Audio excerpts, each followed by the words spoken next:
So Roku stock was the trade of the week, and I happened to leave a lot of money on the table this time. This is definitely going to be my gamble of the week. So let's go ahead and buy 200 shares of Roku for earnings. I just want all of the money. Do you know what I said? I gotta get the dinero, the cash, and the bread. Money. Do you know what I'm saying? I actually have the product, which is why I know a lot about the product. And I've had successfully traded Roku many times before in my past trades. It was actually my largest winning trade of 2018. So I was fully expecting this stock to kind of, really have a nice bounce after market hours. There we go. Not bad, $730 for a day. I hope this recorded. Okay, thank goodness. The following morning, you'll see the stock is up big time. I mean, big time. I missed out. I sold it the same day. I made $730, and I was like, all right, this is a nice run. I think it'll probably sell off a little bit from here. It'll be a good time to get back in at some point. Man, I was wrong. And Roku went to 78 that same day, went up to 86, a little while after that. And I left a lot of money on the table. Having said that, there's no way I would have risen. Knowing the way I trade, there's no way I would have held the stock all the way to 86. I probably would have sold it before then. But I kind of regret trading it off after hours now that I really think about it. I probably should have held it.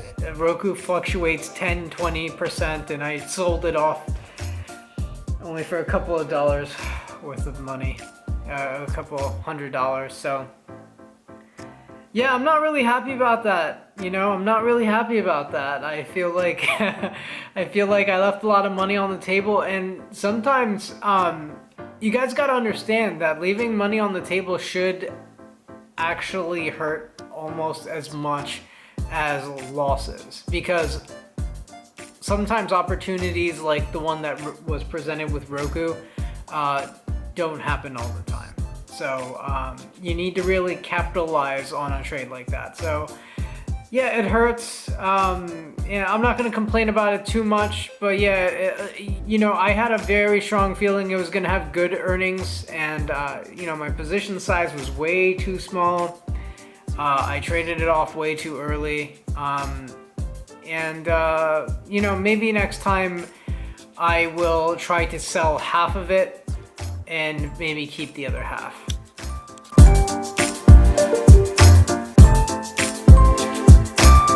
And this is, of course, the following week. Roku trade was the week before, but it's now Monday, May 13th. And if you take a look at the news, we're in a trade war with China right now.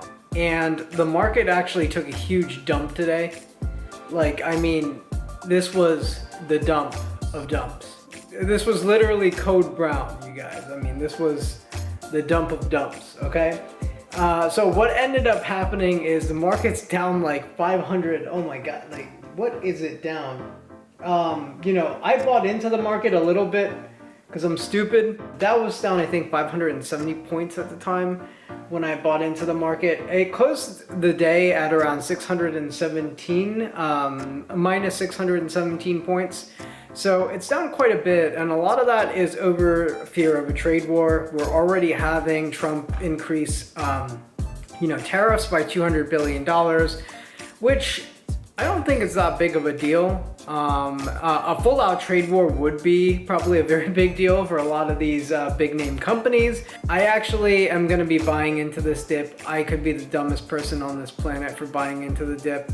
But one piece of advice when you do stuff like this, always buy in very, very small increments that with money that you don't need right away.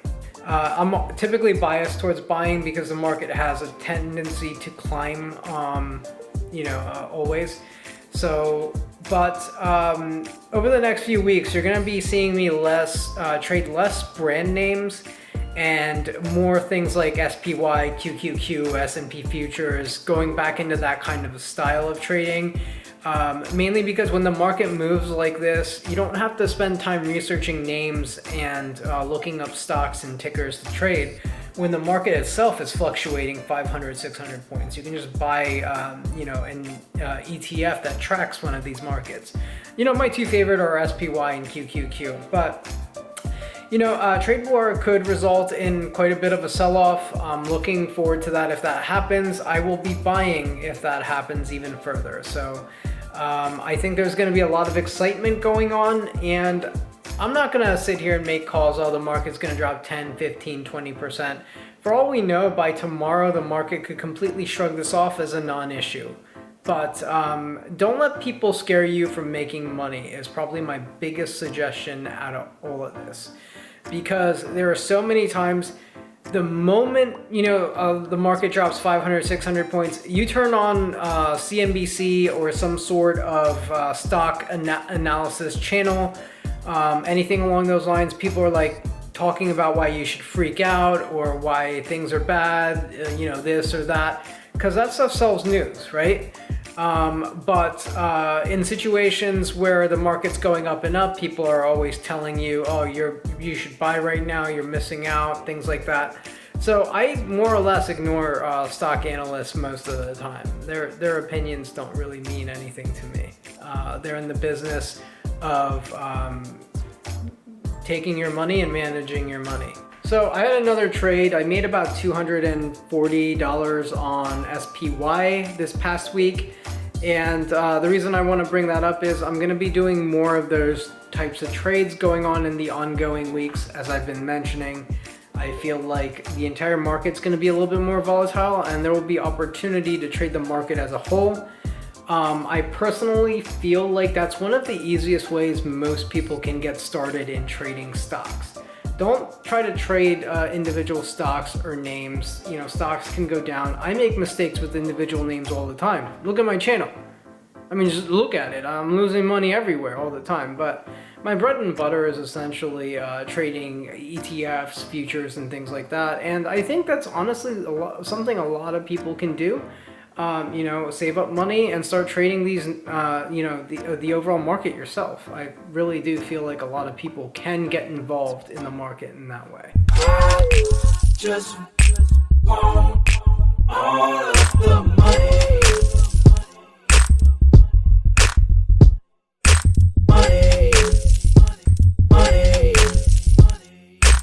I just want the money, money, money, money, money.